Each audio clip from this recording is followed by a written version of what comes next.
This is still Halloween Comfy Cast number 6. 62. I am an Eastern European grieving refugee. Hmm. I'm not sure what I am. Just don't know. A Bit of a quilt. letdown. Anyway, we're talking about a thing, and that thing is still very, very spooky, Yeah. but less so. It's going to be like horror games, survival FPS games that are vaguely in the horror vein.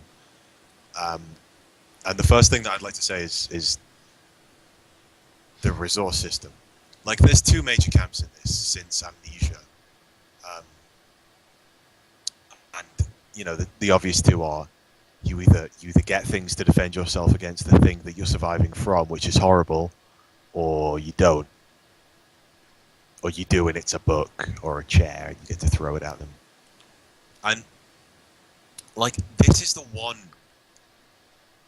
aspect of gaming that I'm really actually completely against the grain on. I think that it's a great idea to restrict people's tools in situations like these, because it's so good for atmosphere. I think atmosphere takes absolute precedence in horror games like this, and that shooting a zombie fundamentally, because he groaned at you beforehand, is very, very similar to shooting a man in a military uniform, or a cowboy for all the cowboy games that we have at the moment, or a horse in Horse Killing Simulator. Hmm. Well, we don't have too much time, but I do agree that obviously games where you can just run around shooting everything, it's less likely to be horror. But to move on to our second topic, and also still continue with, in Stalker you do get guns and bullets and things, but managing them is still an issue, and you do then shoot things, including zombies occasionally, but it's still pretty scary. Thoughts? Well, I guess that's a fair middle ground between like FPS, where the models happen to be zombies, like Left 4 Dead, Yeah, being touted as survival horror when it's not. That's it, it's a really. picking up black people off the floor simulator. So from you know club bouncer to terrified man in a castle, the middle ground is that you have some resources, but they're difficult to manage, and you get to kill things, but the things that you're going to kill are not only scary, but actually challenging to kill. And Yeah. there's a high risk in that as well.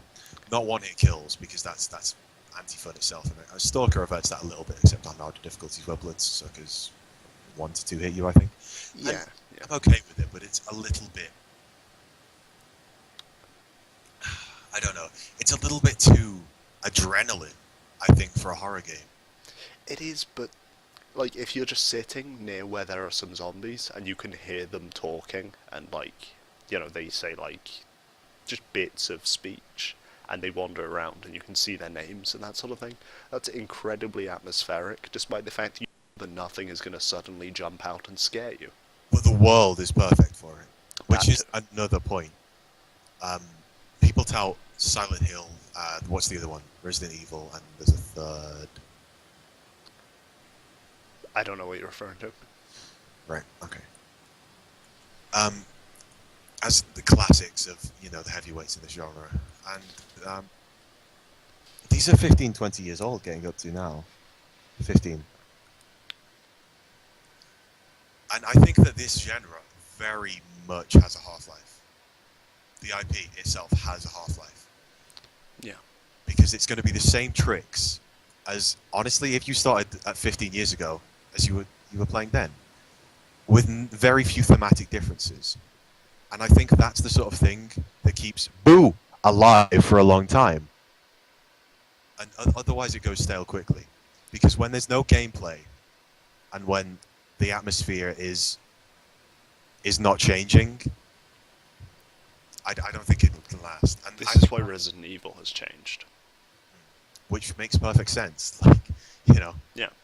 releasing the same game for 10 years would, I think, have an even worse reception. And rightfully so. Yeah.